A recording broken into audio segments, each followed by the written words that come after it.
Hello and welcome to another episode. So this time we're going to look at the Bultaco. Not really done anything video wise in this for a while. The last time we saw it was in my parents' garden and we just about got it running.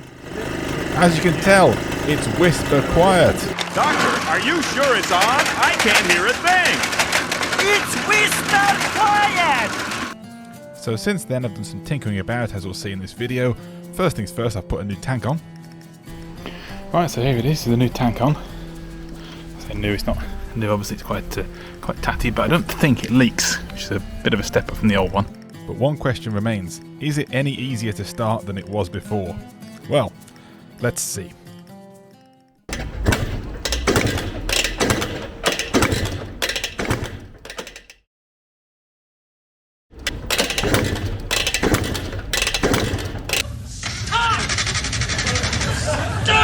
You vicious bastard! Come on! Oh my God!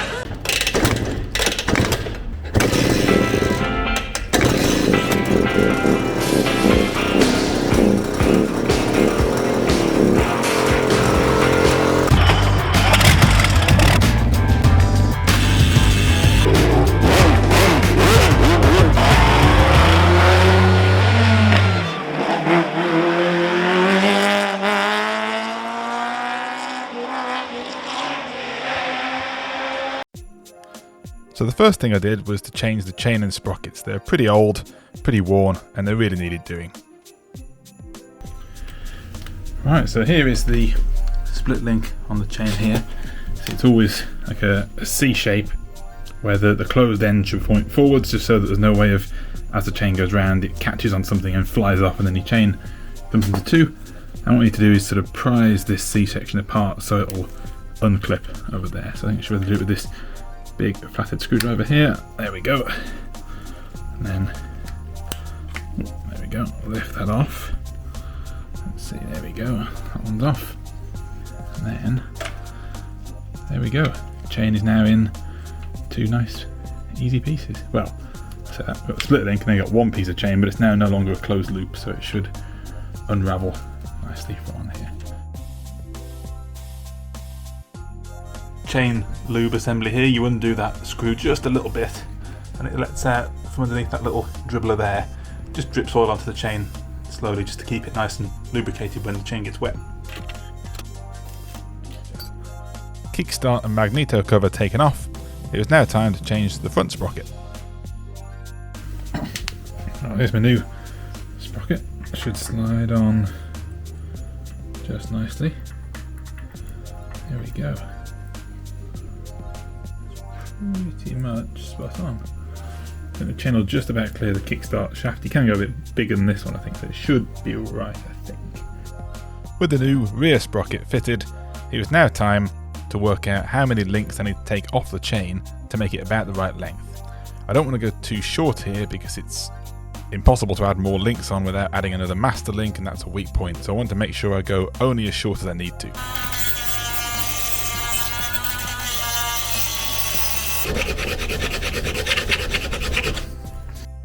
Having ground the heads off the rivets to make life a bit easier, I then use my little chain tool to push the links out and shorten the chain.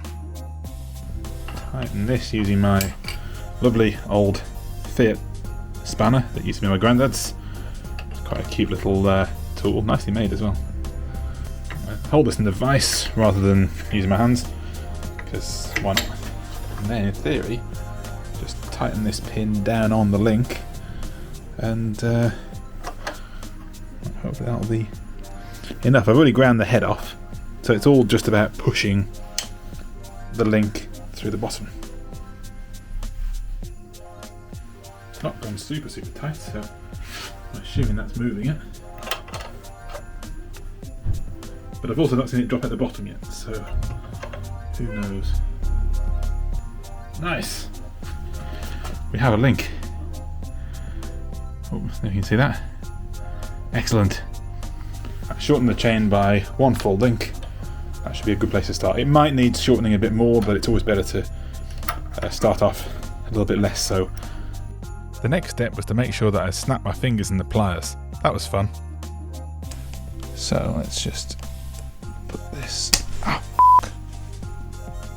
Oh, because tricky is the first thing you do is you pinch your skin between the chain and the clip, tear a bit of skin off, that's important, you've got to do that bit, and then while that bleeds you wait for it to start stinging because it's now full of oil, and then you clip that on.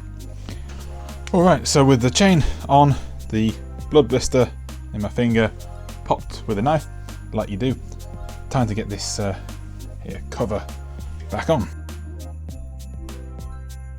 The next interesting point about this bike is it didn't actually come with a kill switch when I had it. The only way to stop the engine was either to stall it or use a decompressor. Fortunately, I found a nice lighting switch and horn button and whatever else array on eBay. It's an original made in Barcelona, not sure it's quite for this bike exactly, but it's near enough, and that allows me to have a horn button, kill switch and lights if I want them later on. So here is the very old switch of where this went up to the horn. This was red, now kind of brownish button. Here's an engine kill button, and then this works as a kill switch, and so does this. So there's no lights to switch, there's no indicators or anything. Pretty much if you hit any of these in an emergency, you'll probably kill the engine. And then if we look around here, see we've got the wiring loom here. We've got all the different colour wiring going in, they're all a bit of a mess really. Things go in green and come out yellow anyway. So then from here we've got wiring for the horn, an old AC horn, so switch one onto there, one onto there. Otherwise that's the wiring done really, there's nothing to it.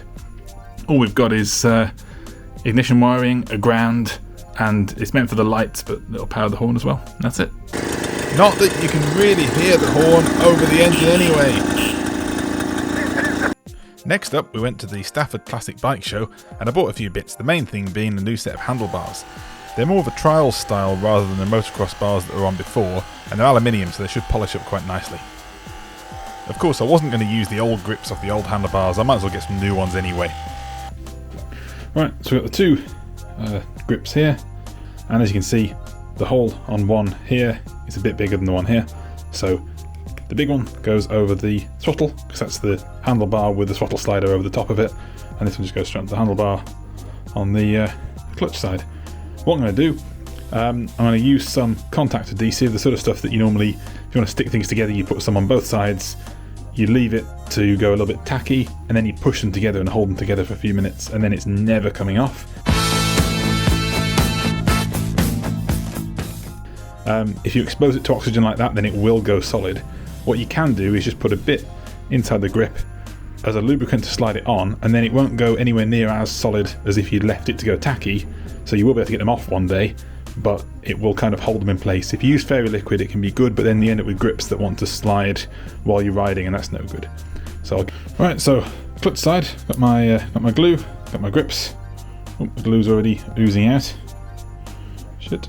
So what I'm going to do is put just a little bit on the inside of my grip, just a little bit there. I'm not going to let it go dry or tacky, I'm going to use it as effectively a lubricant, but unlike fairy liquid or anything like that, it shouldn't stay slippery. It should help me slide it on nicely. There we go, and then working quickly because I desperately do not want this to dry.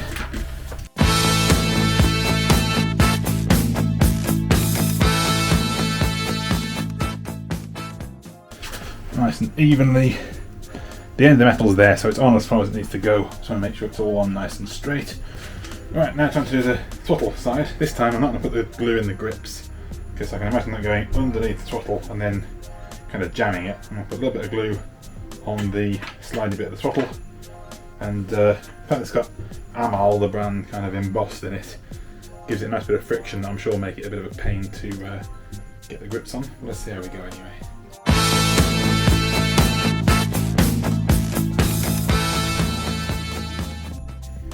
And there we go, new grips are installed. Nice. Next thing that desperately needed doing was to sort the brakes out. The brakes themselves are absolutely hopeless, main reason being these shoes are completely worn down to the rivets. The front one's pretty bad, but as we'll see in a moment, the rear was even worse. Happily, I managed to get the new front shoes on without pinching my fingers in between. I call that a win. Look at the state of those brake shoes. There's nothing left. No wonder I couldn't stop very well.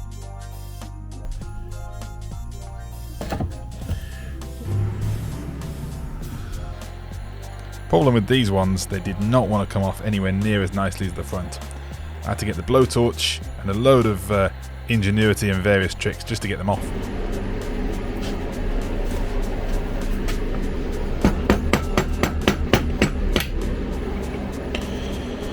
Well, that's got it out of the hub.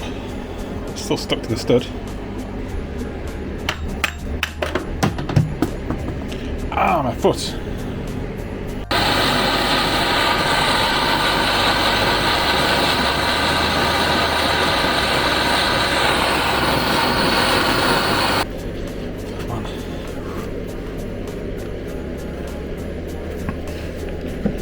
Does it?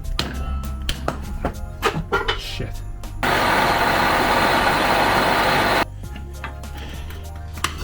Oh, good God.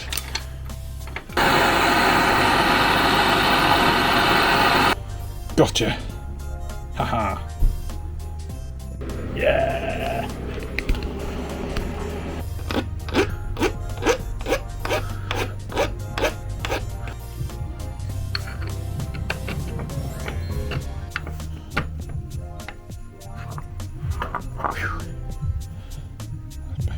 With the brake shoes changed, the last big change I elected to make was to replace the carburetor. The old Amal is pretty worn, and I'm sure it's at least partly responsible for it not starting very well. So I've gone with an Italian Dellorto carb.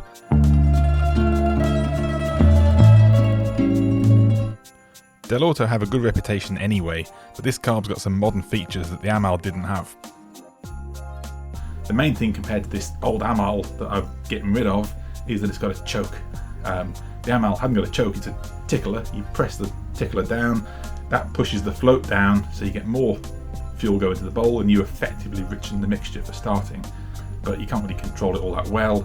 No real on or off to that, you've got to wait for it to drain down as you use it. Whereas a choke, flip the choke on, richen the mixture, choke off, back to normal, much more controllable. So I've done that, and I've got my Dellorto carb ready to put on.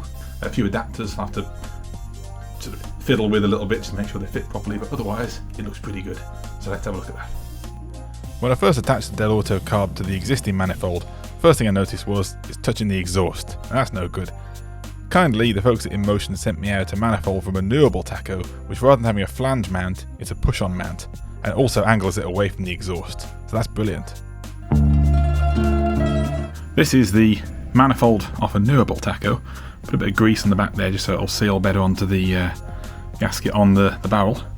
But this should be good, so it'll point away from the exhaust, so we should have a little clearance to this silencer here from the carb.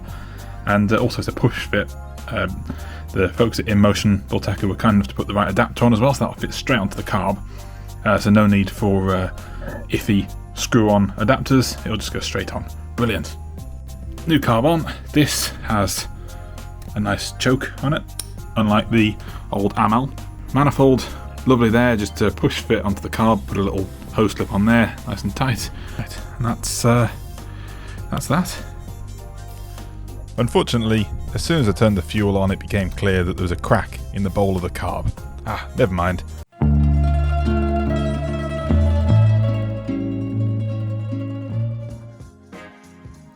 But no matter, I now have a new float bowl, and we're all ready to go.